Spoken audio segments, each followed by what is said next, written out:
Alcantara, you proceed. Thanks, Mr. Chair. Mr. Alcantara, you proceed.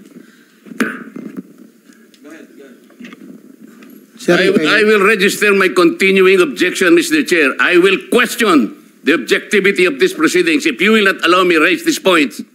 Maybe in the plenary this afternoon I will raise it. Go ahead. Perhaps, Mr. Alcantara, you proceed with your statement. Your Honor, okay lang po bang makapagbigay ako ng opening statement ko po? Proceed, proceed. Ano bang gagawin natin dito? Magandang umaga po sa inyong lahat. Tinatanggap ko po na ako po ay hindi nakasagot sa maraming tanong mga nakakaraang huling araw upang maproteksyonan ang institusyon na aking minahal sa loob ng 30 taon. Subalit nitong mga nakang araw, ako po ay nakapag-isip-isip na tumulong na lamang po sa investigasyon na to para po sa bayan. Narito po ako sa harapan nyo ngayon upang tumulong ng buong puso abot ng aking makakaya upang makapagbigay linaw sa katanungan sa investigasyong ito. Naintindihan ko po na hindi lang mainit ang isyong aking kinakaharap sa kasalukuyan. Mararamin po ang galit sa aming mga kasama sa DPWH dahil sa mga nabanggit na mga sinasabing katiwala sa aming ahensya. Hindi ko na po titingnan to. Ito po ay galing sa puso ko. Nangangamba po kasi ako sa seguridad ng pamilya ko. Ito pong aking salaysay ay marami pong mga tao na mababanggit at ako po ay humingi ng tawad sa mga tao na to, pero kailangan ko pong sabihin yung katotohanan. Nihiling ko lang po sa ating buting chairman, sa ating Secretary Justice po, na maproteksyonan po yung pamilya ko. Medyo napakabigat po ng mga babanggitin ko rito. At ito po ay malalaman po natin ngayong umaga. At ako po ay in good faith sa lahat po ng mga senador nandito, sa ating sekretary at sa mga nandito po lahat. Simulan ko na po ang aking inandang salaysay, Your Honor.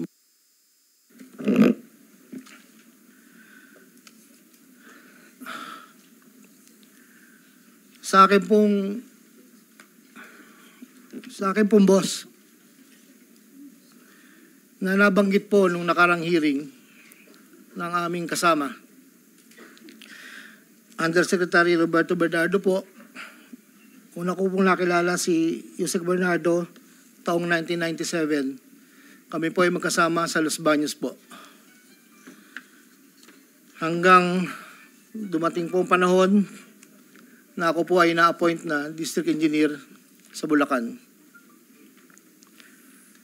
Sa taong 2022, nagsimula pong magbaba ng pondo sa akin si Yusek Bernardo. Nandito po ang detalye kung ilan po at magkano. Ito po, ang unang taon po, 2022 ay 350 million po.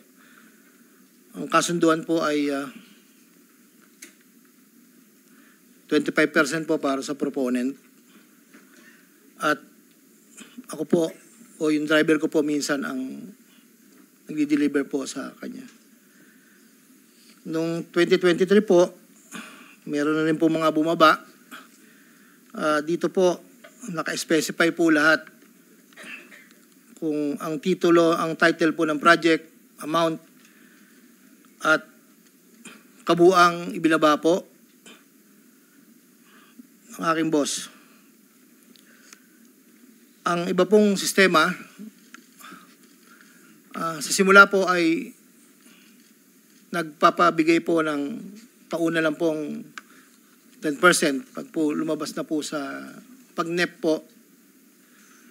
Tapos po, ang kabuuan po ay paglabas po ng GAA. Pag po sa GAA, may lumabas na wala po sa NEP, ibig sabihin po nun, maaari pong, hindi ko lang po alam procedure, maaari pong sa BICAM po yun pumasok. Andito po lahat po ang detalye sa aking sinumpang salaysay. At meron pa pong mga UA po, program allocations po yata yon na naibabaran po sa akin noong 2024. At hindi naman po lahat yon ay sari-sari pong project po yata yon. 2.85 billion po.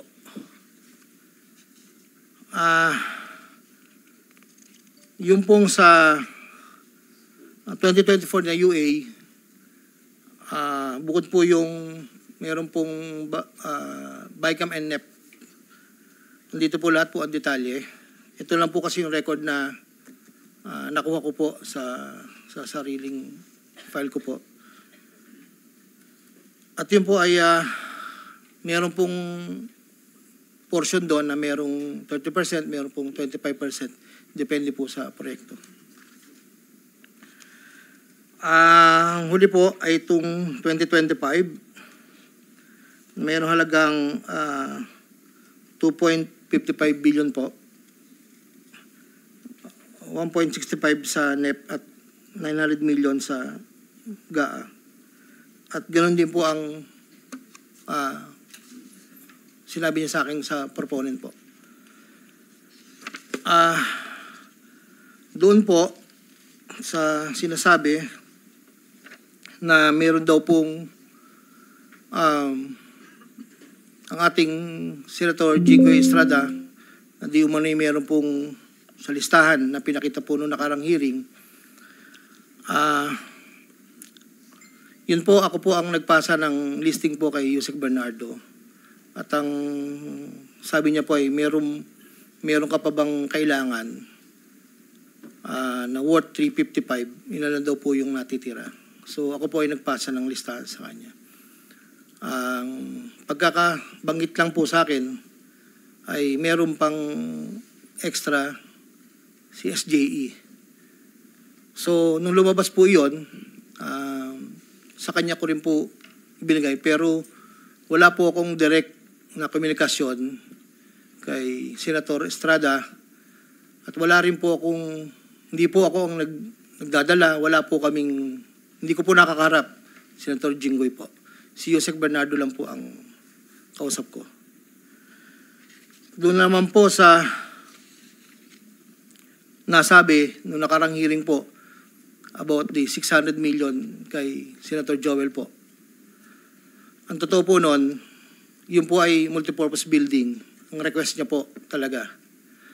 Dahil hindi naman po na ma-accommodate nung nire-report ko po sa kay Yusek na hindi po ma-accommodate yung request.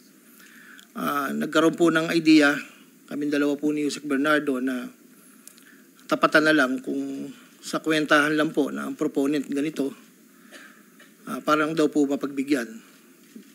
So, nagpasa po ako ng listahan without the knowledge of Senator Joel. So lumabas po yung pondo, I think UA po. So hindi po alam ni Sen na yun po ang pinalit namin sa multipurpose building. Wala pong alam si Senator Joel. So yung binanggit po na mayroon pong 25%. Ako po ang at si Yusek Bernardo ang nag-usap na gano'n na lang ang gawin para daw po matapatan man lang yung 1.5 B na request po. Inayos ko po lahat yun at dinala ko po sa tauhan lang po ni Senator Joel somewhere in Bukawi po. Ang sabi ko po sa kanya, baka pwede, pakibigay mo lang to kay boss.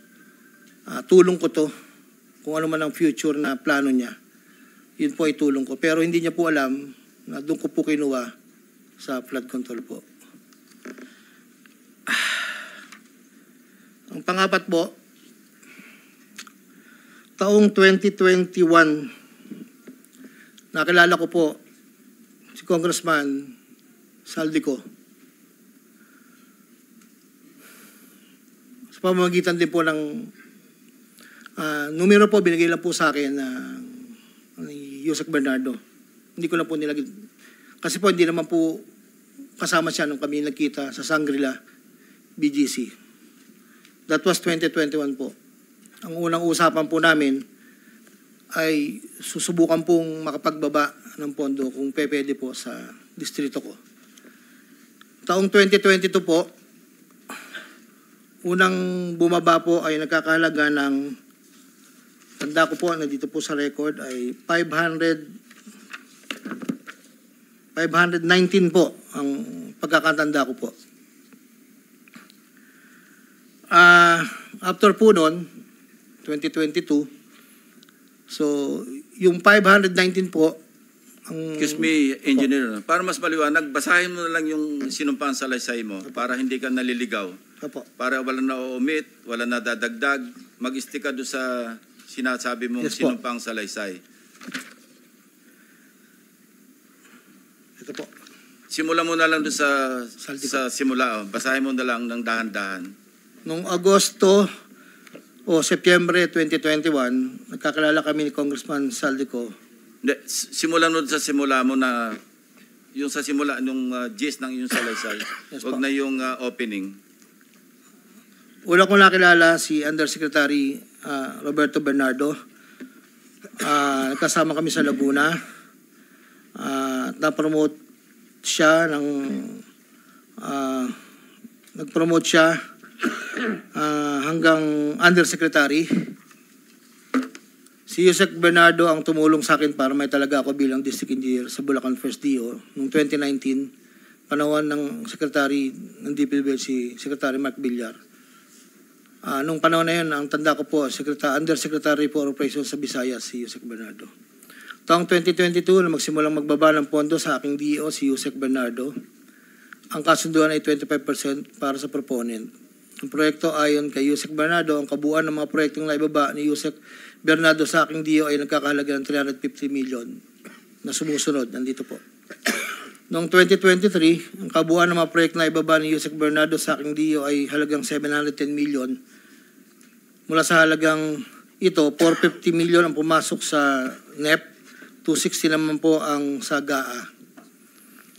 Ang para sa proponent, 25% po, at may advance ito na 5 to 15 na kalimitang hinihingi ni Yusek Bernardo kapag ganap na ang NEP base sa pagdinig sa Kamera del Representante.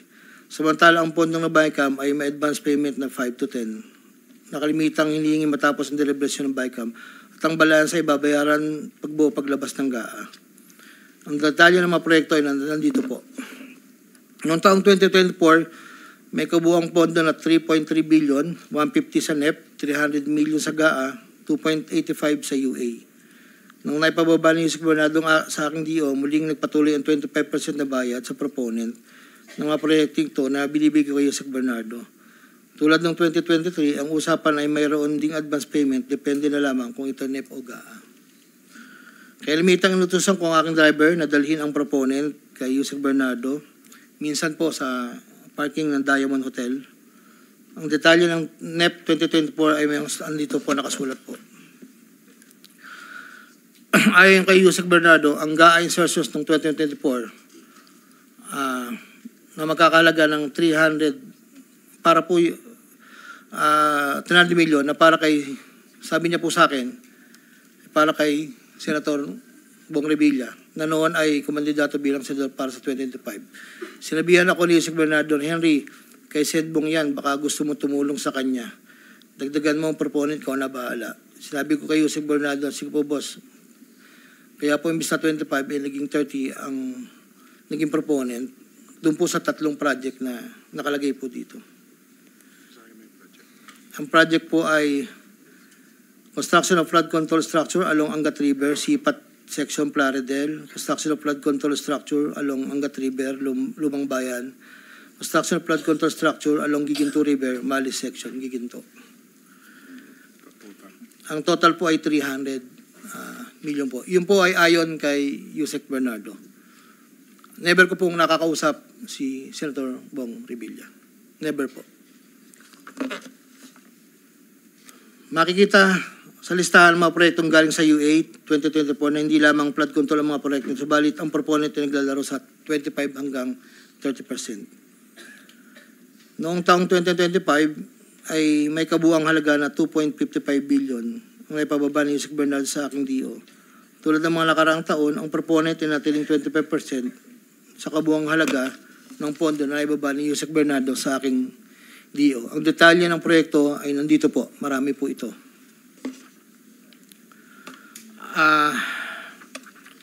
Taong 2022, yun nga po, nabanggit ko kanina, humiling si Senator Joel Villanueva ng proyektong multipurpose building, nagkakalaga ng 1.5B. Sa halagang 1.5B ay 600 million lamang ang napagbigyan na pondo para sa multipurpose building. Hindi po ito napagbigyan, kaya napilitan kaming gumawa ng paraan ni Yusek Bernardo.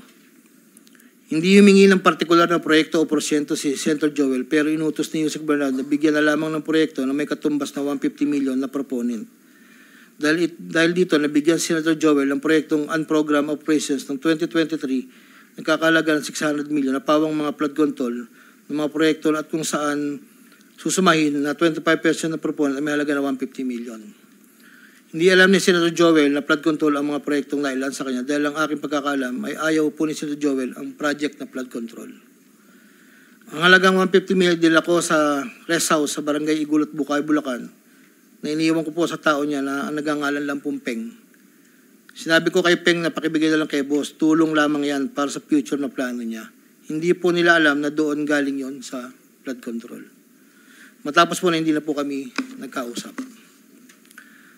Sa kay Senator Jinggoy naman po, sa pagkakatanda ko, nasa 2024 budget hearing kami sa Senado. Kasama ko si Yusek Bernardo sa pagitan ng alas 9 hanggang alas 10 ng gabi. Habang kami naghihintay, tinanong ako ni Yusek Bernardo kung meron pa akong gustong lagyan at meron pang available na 355 si SJE. Ayon po kay Yusek Bernardo. Sabi ko po, boss, meron naman. Sagot ni Yusek Bernardo sa akin na ipasok ko agad sa kanyang listahan ng oras na yun. Agad-agad po akong nagpagawa ng listahan sa staff ko at sa loob ng 10 to 15 minutes, pinasa ko na po ang listahan kay Yusek Bernardo. Ito po ang listahan ng mga proyekto na banggit. Ito po ay puro pumping station po with floodgates. Ito po ay phase 3. Dahil may nauna na pong phase 1, phase 2. Ito po ay 7 project.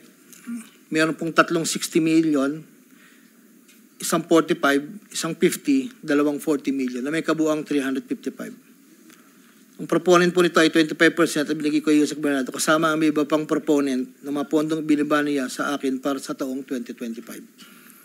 Wala po akong direktang transaksyon o direktang pakipag-ugnayan kay Senator Jinggoy. Pangapat, Congressman Elsaldi ko. Noong September 2021, nagkakilala kami ni Congressman Saldico sa isang pagtitipon meeting sa Shangri-La, Bonifacio. Doon ay napag-usapan namin ang plano ni Kong Saldi na sumubok na magbaba ng pondo papunta sa aking distrito para sa iba't ibang proyekto. Pagkalipas ng higit kumulang na isang buwan mula sa aming unang pagkikita, ako ay nagpasa sa kanyang listahan ng mga proyekto na may kaugnayan sa flood control at ang mga proyekto yung tayo lumabas sa General Appropriations Act of 2022 na nagkakahalaga ng, andito po, 1, 2, 3, 4, 5, 6, 6 na proyekto po to at ang pagkakatanda ko po to ay 519 million, ang una po. Sa pagitan ng 4 na taon, mula 2022 hanggang 2025, naging tagapagtaguyod si Kong Saldi ng mga proyekto sa Bulacan First. May kumulang 426 na proyekto. Ang kabuang halaga ng proyekto na ito, ayon po sa nalakap kong record, ay hindi bababa sa 35 billion, 24 million pesos. Million or billion? Billion, Your Honor. Andito po yung summary. Pwede ko pong state, Your Honor. Go ahead. Sa taong 2022, yun po yung una, bycam lang po ito ayon sa record ko po. 519 million. Sa 2023, 5 billion 790 sa NEP, 3 billion 250 sa bycam, at 3 billion 890 sa UA.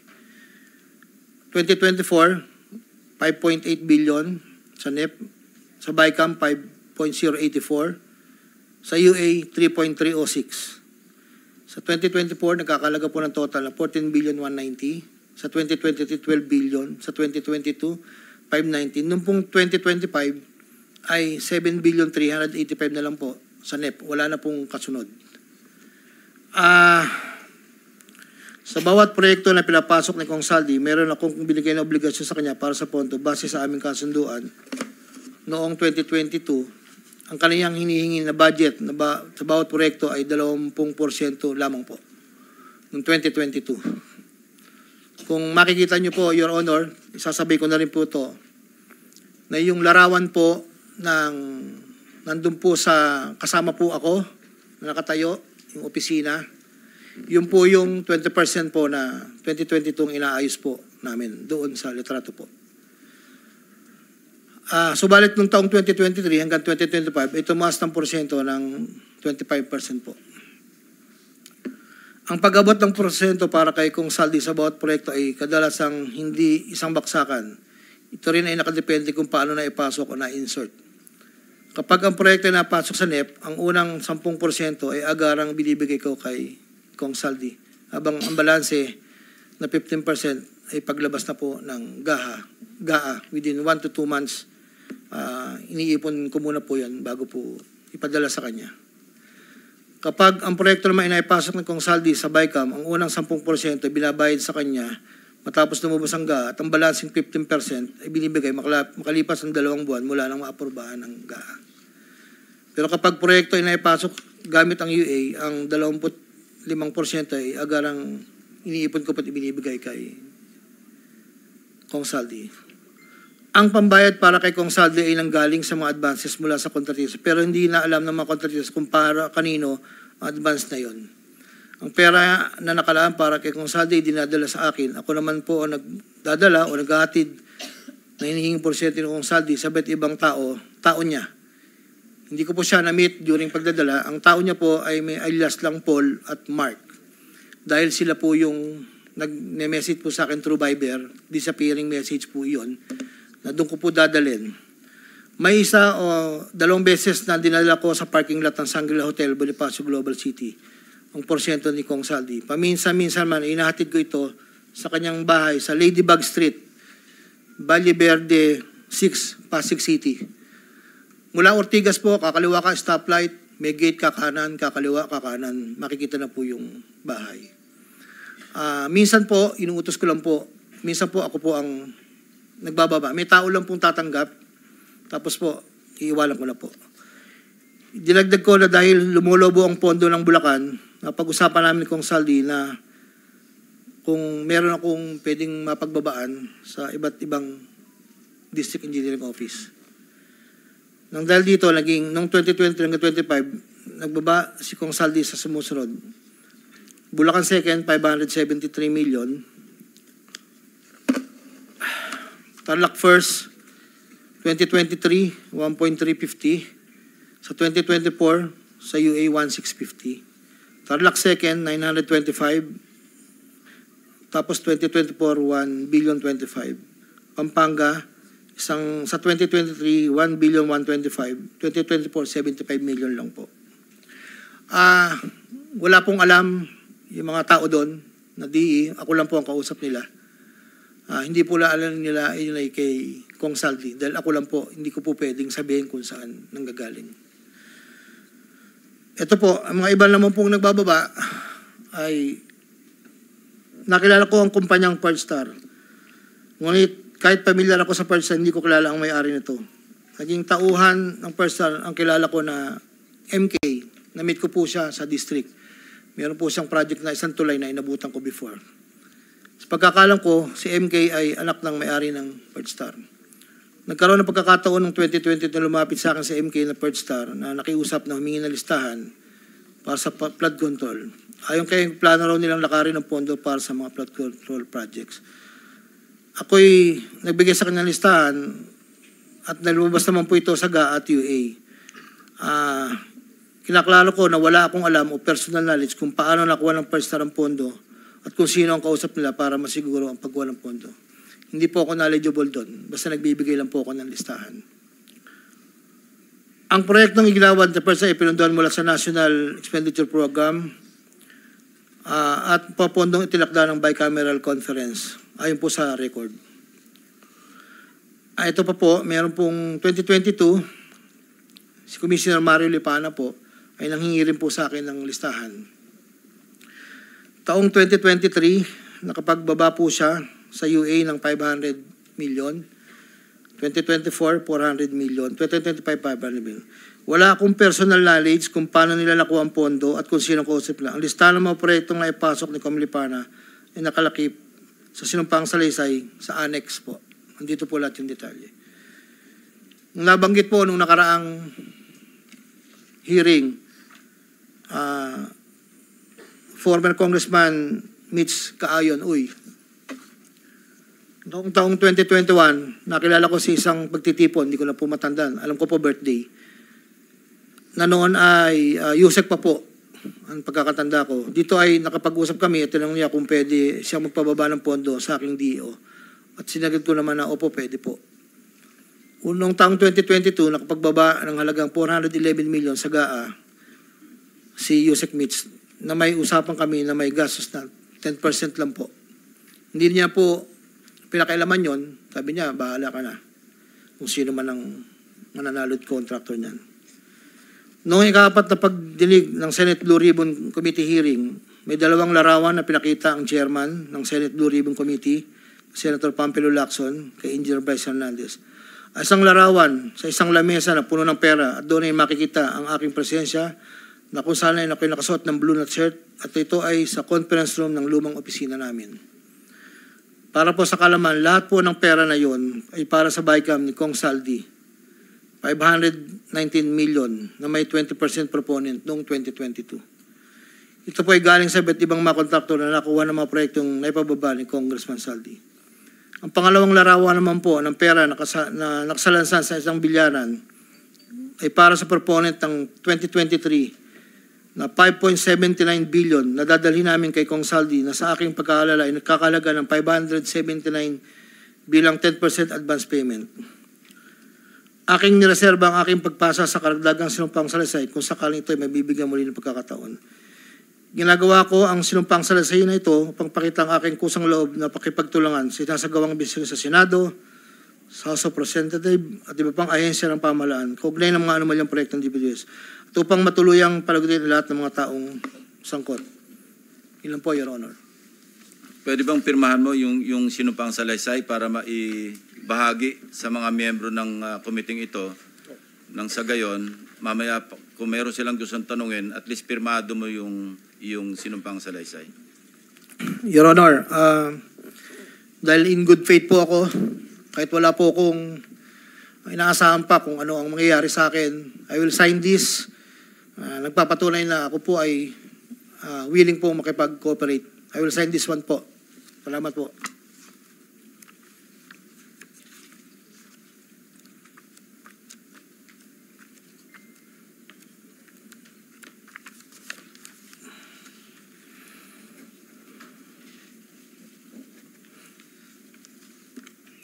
While he is signing, Secretary Remulla, I understand you have a manifestation to make before the committee. Yes, sir. Morning, Mr. Chairman. Morning, members of the committee.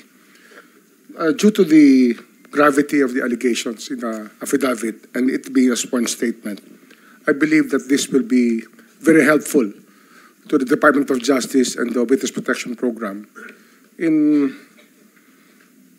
trying to file a case as soon as possible, as this is the demand of the people. This is what the people of the Philippines want. So in that regard, Mr. Chairman, I hope that I will be allowed to bring Mr. Alcantara to the DOJ this morning so that we can evaluate his affidavit in full, given all the annexes, and that we can also ask him to sign certain documents that may be necessary to pursue the malefactors mentioned in his affidavit. That is our request, Mr. Chairman. On condition that you have to bring him back after lunch, so the members of the committee may also propound questions. No? Yes, sir. We will bring him up. We'll bring him back by 1:30 to 2 o'clock, sir. In the meantime, they can read the affidavit, the signed affidavit, so they can prepare their questions later. Yes, sir. Any objection? Hearing none, so the manifestation or the request of the Secretary of Justice is hereby approved or granted.